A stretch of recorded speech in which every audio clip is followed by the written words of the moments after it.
loved one asked for my help with narrowing down some college selections, and I thought I would go ahead and make a video since I tend to be very detail oriented and can sometimes lose people with my long list of things to do.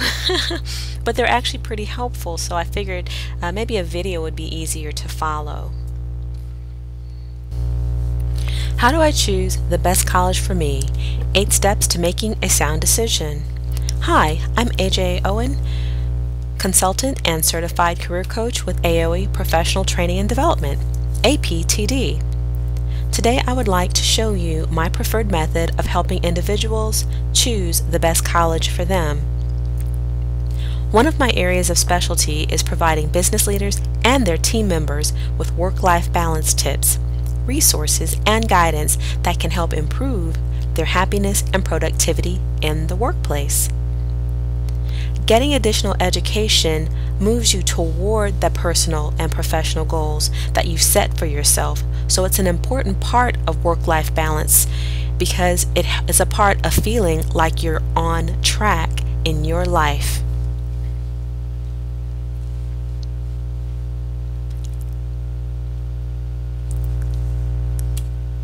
And for example, if you were to want a little bit more information about professional development, of course, Wikipedia always has a few helpful tips, like explaining that what all professional development encompasses, including personal and development and career advancement.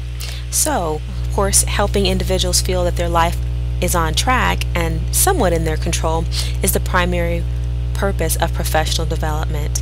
So, you can always check out here to get more information, but let's get back on topic to choosing the best college that's for you. So the primary tool that I like using whenever I have a decision is to make an Excel spreadsheet, because it allows you to create a list of criteria and then to just go ahead and fill in, a list of candidates, so that way you can compare and contrast how they stack up. So here we start with what matters most to you about a school, and you can see here that we have the college name. You'll leave rank blank until the very end of after you'll see when we finish the presentation. Of course, you can put your website, the location like the city and state, general contact information like if they have an 800 number or a regular number. What programs do you offer and what's the difference? These are great questions to ask starting right here. Some of these questions you'll be able to find the answers to on the website. Some of them it will be best to ask someone in person, because you say tomato, I say tomato. They may be calling something a diploma that another school calls a certificate program, and you'll kind of want to be able to compare apples to apples, which it will help you to do that by finding out directly from the program sponsors themselves. So ask them what programs do you offer and what's the difference, if there are many types of dental assisting programs, such as a certificate and a diploma and an associate's degree, all offered by the same college. Next, you'll want to ask, who are you accredited by? This is often on their website. Accreditation speaks to the quality of the program as judged by an external auditing body, so it kind of helps them to make sure that the education that you're getting meets some quality standards. And there are different accrediting bodies, so you'll want to be aware of that, and we'll talk a little bit more about that later. Then asking how many full-time faculty are on staff and what are their credentials helps you again to know the quality and commitment of the staff that is available to assist you once you enroll.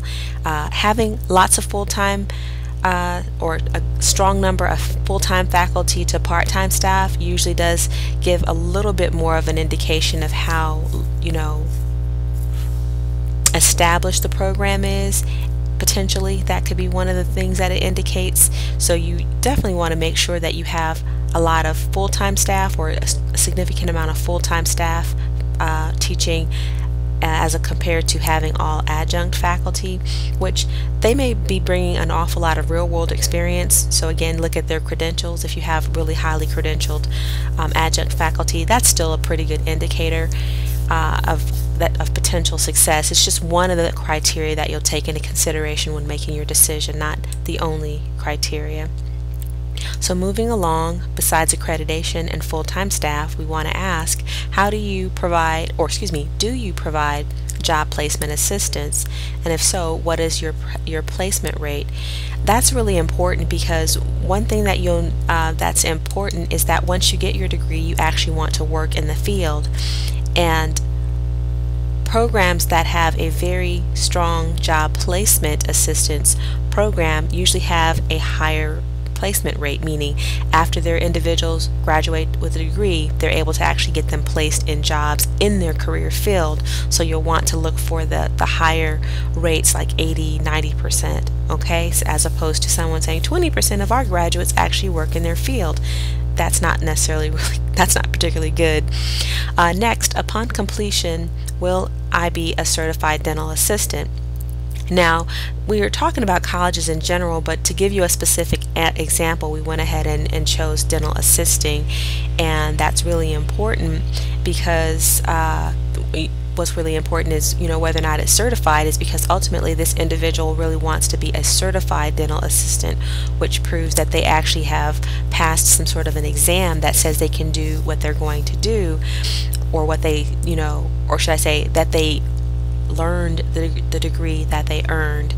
And that's important because in this day and age of a lot of online programs and a lot of colleges, a lot of employers are looking at whether or not you actually can do what your degree says you can do. And so that may be pretty important for the environment where you want to work.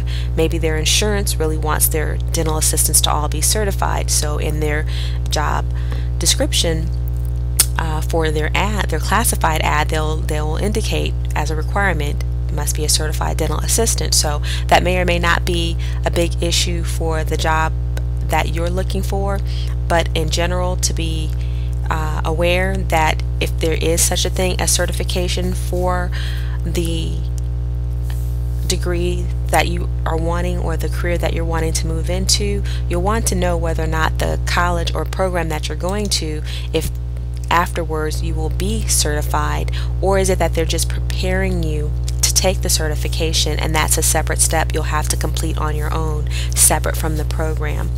And I mentioned that option of complete on your own separate from the program as a distinction, because some programs, like for technical skills, like for becoming a certified computer technician, some of them have that they train you to take the certification, but they also have the facilities to administer the certification exams, so that the certifying body actually then sends you your certificate. So in some degree programs and some training programs that you may be moving into for your career, sometimes the school that you go to has an arrangement that they can actually administer the certification exams in addition to granting you a college degree or college certificate in that area of specialty.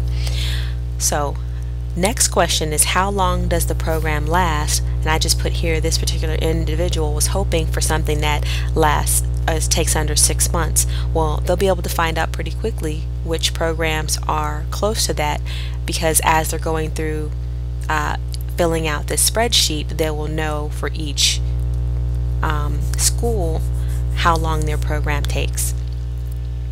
Another question is, how much is tuition and what forms of financial aid do you accept? Very, very important question, because if you have multiple funding sources, you'll want to know which ones this college accepts, and also ask them how well they help, or do they have individuals there that will help you to coordinate the financial aid. So meaning they won't just say go get your own financial aid, but they have someone in staff that actually helps you with filling out the forms, knowing which forms to fill out, how your aid can be staggered across the the term of your college education to make sure that you can afford to complete your degree, etc. And knowing how much, of course, is pretty helpful, because if you're planning on going for multiple degrees, like an associate's, then later a bachelor's, etc., you'll want to know that the first program that you go to that is not so expensive that it exhausts all of your financial aid, and therefore you'll only be able to afford the certificate or diploma, but when you need to go back for your bachelor's, you'll have to take out loans, etc. So you want to find out how much the tuition is, comparing, so you'll have that to compare to for all of your different potential candidates. Next, do you have career counselors who can assist me with mapping out my career advancement path as a dental assistant? This is a very helpful question in terms of you want to be able to make sure that they know that the people who are advising you at your college are knowledgeable enough about your industry to be able to say, okay, if you want to become a dental assistant, these are the steps that you take to do that. So they tell you not just, hey, get our degree, but they'll tell you, okay, after getting your degree, you'll need to get a CPR certification, you'll need to pass the state certification exam, then you can start applying for jobs. Okay, and then they also need to be able to tell you, well, what else can you do with your dental assisting degree, so that in case that's not your end all to be all career goal, they can help you with planning, moving on above and beyond the dental assisting degree. And then next it says, do you have recent graduates I can speak to about their experience? Next, if you really like that